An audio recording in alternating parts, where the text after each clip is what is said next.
अपने पल लग गया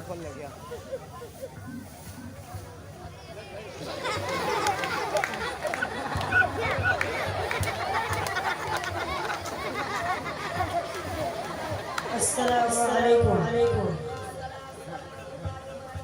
हालत खैरियत है?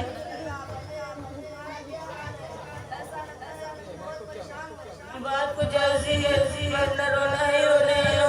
अपने हालात से दो चार दिल बाहर आ रहा है। कितना से बताऊं तो क्या बताऊं, जुबान लर्ज रही है। बयान करना चाहता हूँ लेकिन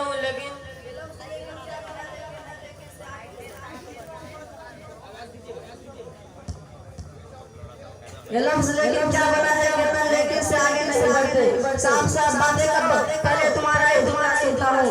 गच्चे मुझे दीगर काम भी है, जगह जगह से आज मैं इस रिश्ता के जवाब भी देने और फतवे भी लिखने हैं। हजरत मुझे भी फतवा ही लेना है। आप मुझे फतवा दीजिए।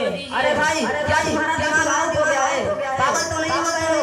होश में आओ, अपने हालात बताओ, क्या मसला और क्या परेशानी है, क्यों आए और क्या चाहते हो? कुछ बताओ तभी तो फतवा दूंगा। मुफ्ती साहब, दुनिया मुझे छज्जू नहीं कहती है। मैं काश्तकार आदमी हूँ। एक मुद्दत से मेरी अपनी बीवी के साथ बड़ी अच्छी जिंदगी गुजर रही थी। हर मोड़ पर हमदर्दी और दिल लगा था और बड़ी गमगुसार थी और मोहब्बत से उसका दिल भरा हुआ था। बच्चों की परवरिश और घर की खिदमत को अपना कईदा समझती थी। सीरत के अलावा में भी अपनी मिजाज आपकी उसका जमाल लाखों में एक और नाम भी बड़ा सी फैला था, अनमोल। छज्जू मियां, मैंने तुमसे इस बात का हसानी दरियाफ्त की है न कि बीवी की हसीन जमात पर जब सिरा ठंडी सांस मत करो। और असल बात क्या है वो बताओ। मुफ्ती जी माफ कीजिएगा, असल में बात ये है कि कल मैं अपनी बीवी अनमोल से कह गया था कि मैं तो खेत पर हल चलाना चाहता हूँ और तुम नाश्ता लेकर आना, लेकिन उसने देर कर दी और मेरे इंतजार की घड़ियां बढ़ती गई। रात तक रहा, लेकिन जब मैं उसने हानि किया किसी जाने की सुना तो घर की तरफ चल दिया। रास्ते में नाश्ता लिए आ रही थी, मुझे देख कर कुछ महसूस करना चाह रही थी, लेकिन मैं गुस्सा महसूस हो रहा था और अपना होश खो बैठा था। फिर मैं कलाम में 3 गोलियां फायर कर दी, उसकी जान आ गई और रोती चीखते हुए घर जा बैठी। चंद लम्हे बिना गुजरते हुए तारे लगाने लगे। छज्जू मियां, क्योंकि आपकी बिहार में इजाफा हो गया था। यदि में सितारे सिर्फ तुम्हारे लिए नजर हुए थे, फिर तो तुम दानिश्वर आदमी से दिन में सितारे देखते हो। हजरत जी नहीं बल्कि मुझ पर एक नशा सवार था, अब उतर गया और गुस्सा की आग ठंडी हुई। फिर वो मेरी जिंदगी से कटेगी और कौन मेरी हमदर्दी करेगा। पड़ोसियों ने बताया कि मदरसा इस्लामिया अमीर में बड़े मुफ्ती बैठे हुए हैं, वो तुम्हारा मसला हल कर सकते हैं, इसलिए दौड़ते यहाँ आए हो। छज्जू मियां, अगर ये दौड़ तुम्हें बरात देने से कल लगा लेते तो इन मुसीबतों का सामना ही नहीं करना पड़ता और तुम्हारा मसला हल ही था।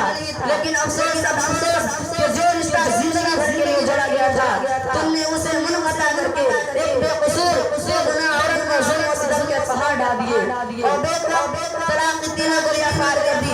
अगर तुम्हें तलाक नहीं देनी थी तो शरीयत के तरीके दे लेते। हजरत बड़ी शरीयत से नादानी की वजह से अभी मुझे बताइए, शरीयत में तलाक देने का तरीका है ताकि आइंदा होशियार हो।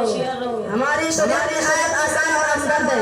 इसका कानून है कि जब मियां बीवी के दरमियान कोई इख्तिलाफ हो जाए, बीवी नाफरमान और बदखसलत हो तो शौहर को चाहिए कि हत्तल इम्कान बर्दाश्त करे, लेकिन जब निभाव की कोई सूरत न हो तो औरत के हैज से पाक हो जाने के बाद एक तलाक दे दे, जिसमें उससे मुलाकात न की हो, या तीनों तलाक 3 तूर में दे।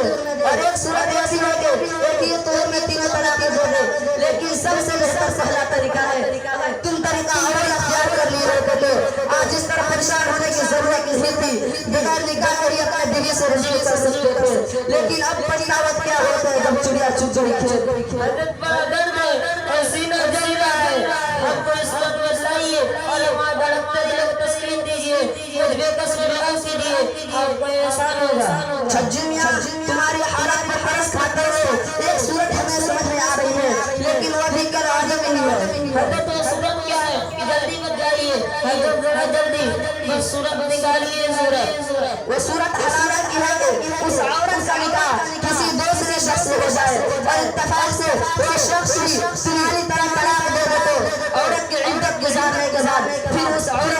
निकाह कर सकते हो, लेकिन ये जरूरी नहीं है कि उस औरत को उसका शौहर रिश्ताने तलाक दे दो, क्योंकि उसने अपनी जिंदगी गुजारने की वजह से शादी की है, न कि तू जैसे बेवकूफ और नादान की तरह औरतों की जिंदगी से खेलने के लिए।